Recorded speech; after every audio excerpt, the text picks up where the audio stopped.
And we're starting the 6 o'clock hour off live in Picayune with our Celebrate City series. Our very own Chief Meteorologist Rob Knight is inside Paul's Pastries along with their lovely owner Sheri. How's it going, Rob?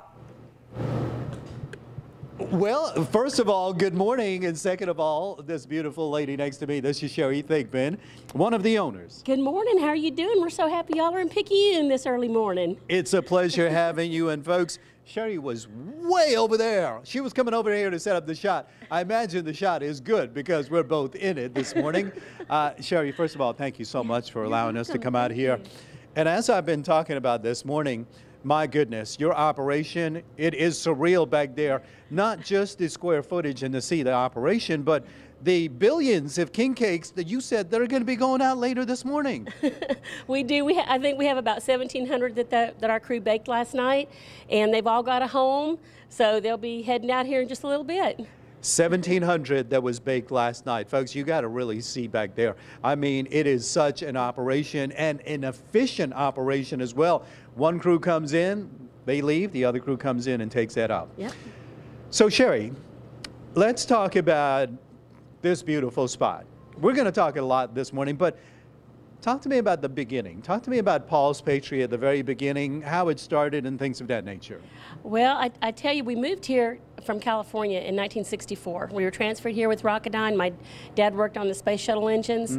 So that's how we got here. My mom always loved baking our cakes when we were growing up as kids.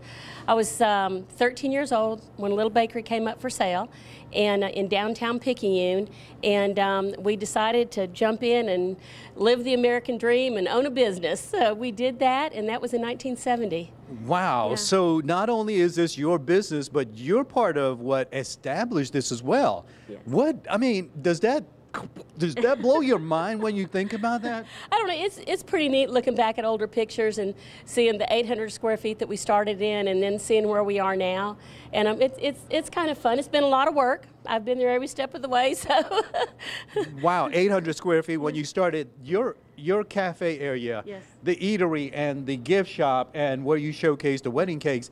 This is bigger than 800 square feet now. Absolutely, yes, yes. This is probably about 1,500, 1,800 square feet out here just in this part of our bakery, and we have about 2,000, 2,500 square feet in the back.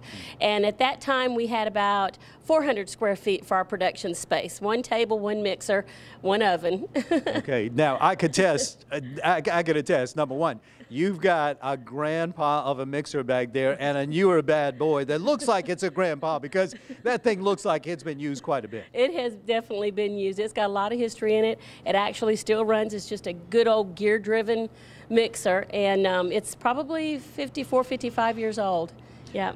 Okay, Grant's going to talk to you in the next hour about a couple other things, but let me ask you a few questions. You've been doing this for several decades now, but judging by the way you look, maybe just a couple of years. This has got to be a labor of love, obviously. It definitely is. It's a lot of hours. Everybody that works for us, I mean, we could not do it without our employees, of course. And we have so many that are so dedicated, and we have people that work just during Mardi Gras season that will come back every year to work Mardi Gras season. And then we don't see them for a year, but they come back the next year for Mardi Gras season. And I was pleasure to meet your granddaughter, Lana. Yes. She's back there helping out this morning, and the other folks. Look at them back there. They're hiding. One of them wants to be on camera. I'm not quite. I think it's Barbara. Tanya. Tanya. Yeah. Okay. They want her to be. We're gonna get one of them on camera.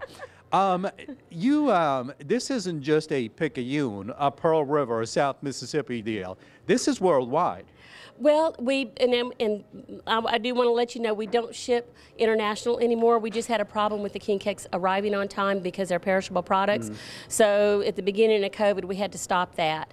But we do ship nationwide. I mean, we've already shipped to all 50 states in the nation, and we've been shipping a week and a half for king cake season. And we'll be, shipping every day. We ship to states all over the United States. Now, I'm probably stating the obvious, but is this your busiest time of the year? Absolutely it is, yes.